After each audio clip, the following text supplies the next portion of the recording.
მიფრინავენ წეროები სადღაც, შურს და ველი როდის ავფრინდები, ახლაც მითხართ, ჩუმად იყავ, ჩუმად, თქვენ ყოველთვის ასე მაფრთხილებდით, სხვას ნუ გკითხავთ, რა ძალა აქვს ღალაც, ჩემზე უკეთ სხვა ვერ გეტყვით, ვერა, ჩუმად ყოფნა შემაჩვიეთ, მაგრამ უფრთებოდაც ავფრინდები მჯერა. ამ ლექსის ავტორი 60 წლის პოეტი და ხელოვანი ვარდო დევაძეა.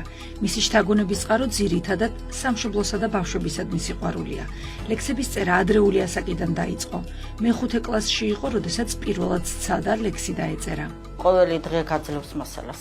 ბუნებასთან სიახლოვე, ადამიანებთან სიახლოვე, რომ თენდება და ჩიტები გალობით ხდებიან მზის სამოსვლას. ნუ ყველაფერი გაძლევს თემას. სოფელი ძალიან მდიდარია მაგისთვის, რომ ლექსები დაწერო.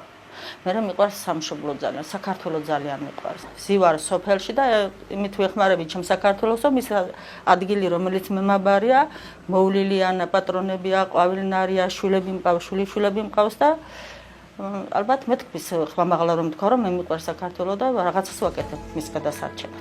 ახალგაზრდა პოეტი მალევე დაოჯახდა, ზრდიდა 4 შვილს, დაკავებული იყო საოჯახო და სასოფლო-სამეურნეო საქმით. თუმცა პარალელურად მაინც ახერხებდა თავდაუზოგავად ეშრომა დასახული მიზნის მისაღწევად.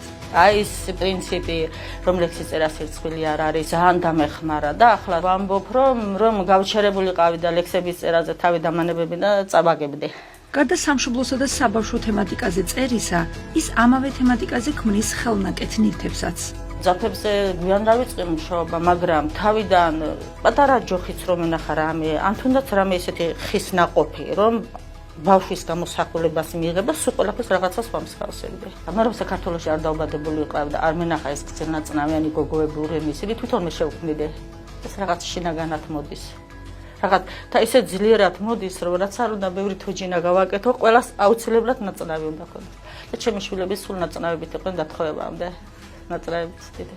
სწორედ დიდი შრომის შედეგია ის, რომ დღეს ვარდო დევაძე 9 კრებულის ავტორი, აჭარის მწერალთა და სამხატვრო კავშირის წევრია. მოვედი რომ მოგეფერო, ჩემო ლამაზო გვირილა, თან ჩუმად ჩაგიჩურჩულო, ჩემო პატარა ვიცი რა, მეგონა ჩუმად გაკოცე, თურმე მზემბევრი იცინა.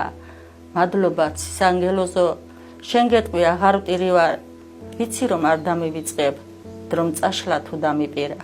პოეტს კიდევ 300 ლექსი აქვს, რომლის ერთ დიდ კრებულად გამოცემა სურს. ჩემი მიზანია სხვებს მივცე მაგალითი, რომ შეუძლებელი არაფერია, ამბობს ვარდო დევაძე.